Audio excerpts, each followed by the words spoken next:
Ladies and gentlemen, it seems that just a few hours ago we were opening this conference, and we've all been so busy that here we are at our closing ceremony. And we're very fortunate indeed, because we have with us His Excellency Sultan bin Saad Al Muraiki, who is the State Minister for Foreign Affairs for the State of Qatar. His Excellency has served in the Qatari Ministry for Foreign Affairs for over 3 decades and has held a variety of diplomatic posts all over the world. Our guest has served the ministry in several capacities as Second Secretary for the Qatari Embassy in Washington, as Consul General in Houston, Texas, and as permanent representative to the United Nations in Italy, to name a few. I'm only sorry for him and us that he did not serve in Los Angeles. He was promoted to the rank of ambassador in 2013 and served as such in both Greece and Italy, where he was awarded the merit of Grand Officer by the Italian president not once, but twice.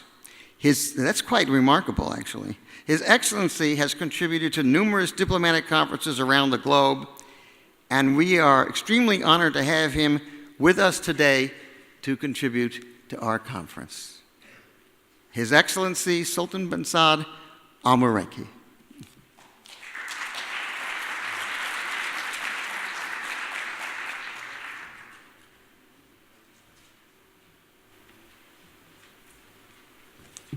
Good evening. I was so close to get accepted at USLA, but I prefer to study in Seattle. بسم الله الرحمن الرحيم.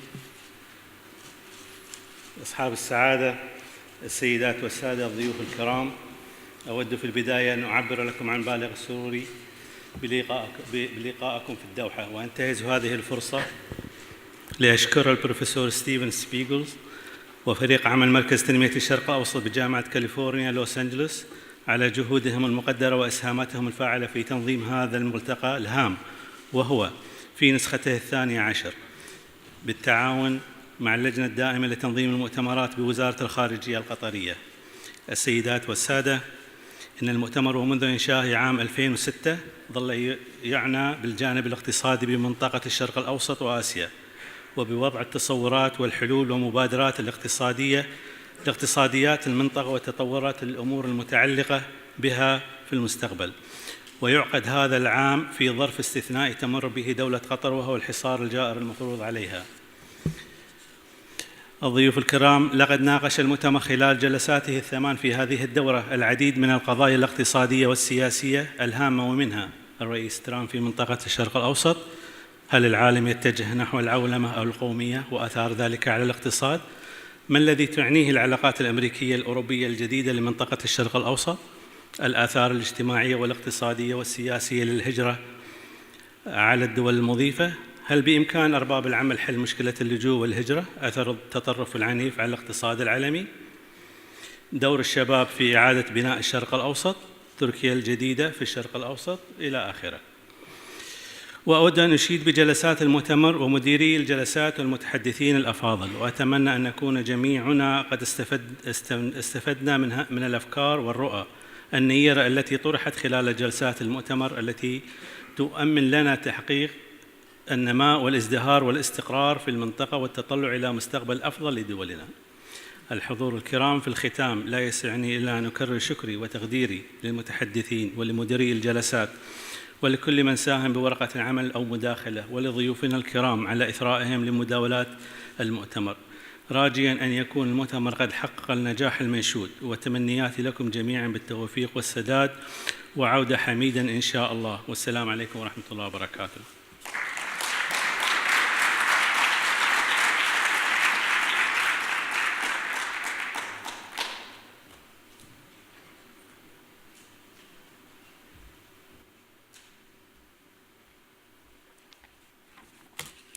Thank you so much, Your Excellency. It has been my task at each of our meetings to summarize the meeting at the very end. Now, it's impossible, given all the many hours that we talked and held sessions, to do complete justice to every topic, but we'll try. Over the past 2 days, in a range of discussions, it has become clear that this group believes that global connectivity plays a greater role than ever in the Middle East and the world. The last several years have shown us that the problems of the Middle East become the problems of the entire world. Instability in this area does not stay within the confines of the region.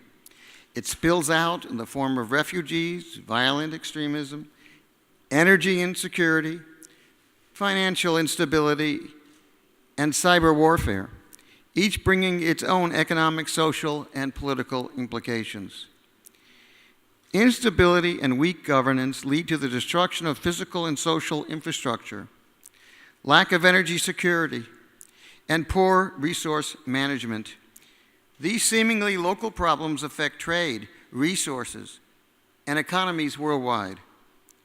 Participants addressed the economic and social effects of refugees and migrants on host communities, pointing to a rising populist trend in countries like Poland, Hungary, and even in the US and the UK, I regret to say.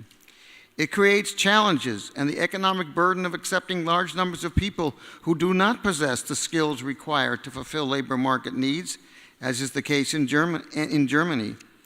Speakers agreed that migration is likely to increase due to ongoing instability, climate challenges, and government repression.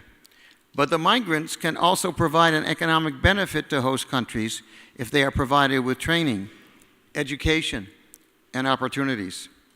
Likewise, violent extremism is constantly expanding. Participants emphasize the destructive effects of extremism-fueled conflict in the Middle East by reducing tourism, driving away investors, and inhibiting the use of established trade routes, leading to negative growth cycles, debt, and poverty. Outside of the region, extremist ideologies are spreading quickly among youth who succumb to dangerous concepts as an answer to their existential anxieties, giving them purpose and a sense of belonging. Yet, participants also pointed to technology as a major factor in increased global connectivity. It has transformed the way people communicate, do business, and wage war. Discussions pointed to its benefits as well as its risks. Thanks to technology, humans are more efficient, more interconnected, and better informed. Money flows faster and more easily. Digital technologies are increasing transparency and communication between government and constituencies in places as different as Rochester Hills, Michigan, that we heard about from its mayor, and Doha, Qatar. They are stimulating economies through mobile banking and increasing women's access to the Middle East workforce through remote and online employment options. In discussions about education in the region, speakers highlighted the use of technology for improving access to education through peer-to-peer knowledge and low-cost, accessible learning programs, such as those being developed in India and Kenya. Digital technologies such as social media have allowed people in the MENA region to bypass traditional methods of communication and state censorship, allowing them to report on-the-ground situations through citizen journalism and push for political change by generating visibility through hashtags. Technology also provides opportunities to match refugees with professional skills to countries that have a demand for those skills, allowing refugees to relocate to areas where their services are needed, creating a mutually beneficial outcome. With these technological advances come risks of cybercrime, terrorism, and privacy infringements. Digital interconnectivity paired with end-to-end encryption technologies enable extremist ideologies to spread quickly online. Digital data, described by one speaker as the new gold, makes users vulnerable to cyber theft. Participants voice concern over the delicate balance between government attempts to curb cybercrime and ensure security and the need for personal privacy for all citizens. To combat these new phenomena, participants urge international cooperation and exchange of information to enhance cybersecurity on a global level and combat quickly evolving cyber criminals. With increased global connectivity comes the call for increased cooperation, on the other hand, which was more prominent at this meeting than ever before. For example, participants from Malaysia, South Korea, and Indonesia, countries that have not in the past participated overwhelmingly in these conferences. But those participants highlighted the many ways in which the Middle East can learn from their experiences. A speaker from Indonesia, for example, pointed to the role of governance in affecting trade flows and economic growth, citing Indonesia's collaboration with the countries of the Organization of Islamic Cooperation to promote far-reaching sustainable economic integration. A speaker addressing the role of Japan in the Middle East expressed the sentiment of cooperation effectively, remarking that we are all in the same boat. He stressed the importance of cross-border collaboration to produce technologies that will ensure energy security and sustainable development. One workshop heard a resounding call for cooperation on urgent transnational problems of climate, energy, and water security. Speakers urged governments and civil society to exchange information about the imminent threat of climate change and natural resource depletion. They recommended that regional governments come to agreement regarding the sharing of electricity and water resources. The need for collaboration exists not only across borders, but within nations. Participants agreed that efforts must be made to bridge gaps between older and younger generations in order to implement government reform and integrate youth into formal political institutions. The opportunities for partnerships amidst increasing global connectivity is great, with the challenges brought about by globalization, digital innovation, and the many problems we discussed in this meeting are the hope of a new future. So, speaking of that new future, where do we go from here? In a world of new horizons, ingenious potential, and vicious danger, in group after group, we witness the hope and determination of participants from every corner of the globe. And that is how we have enriched the Middle East economic future over the last 2 days, by our clear determination to take advantage of opportunities to overcome challenges, by identifying pathways for assuring that new inventions and new collaborations will indeed lead to better lives for a wider range of people seeking a more promising future. Let me spend our last couple of minutes together before we go to dinner by speaking from the heart and thanking the Ministry of Foreign Affairs of Qatar and the entire Qatari team at the Permanent Committee for Organizing Conferences for all of their work and making our conference such a compatible opportunity and making it pleasant, the food good, I thought, and so many incredible details that have been overcome by them. I want to talk about one person in particular.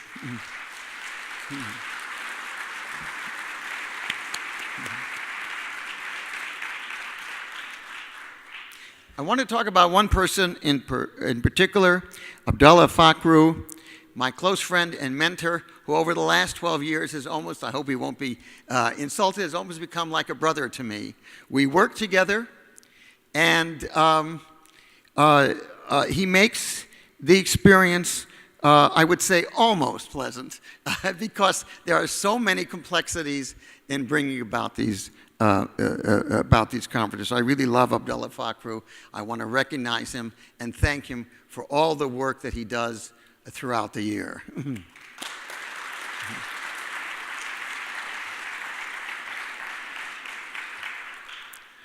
And let me turn to all of you, because on behalf of the entire UCLA team, let us thank everyone here for contributing your time and expertise to a wonderful and engaging 2 days.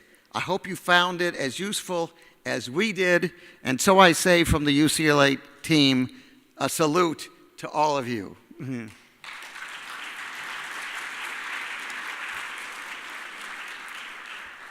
And with this last applause, I now find myself declaring the end of the conference. Dinner is served, and thank you all.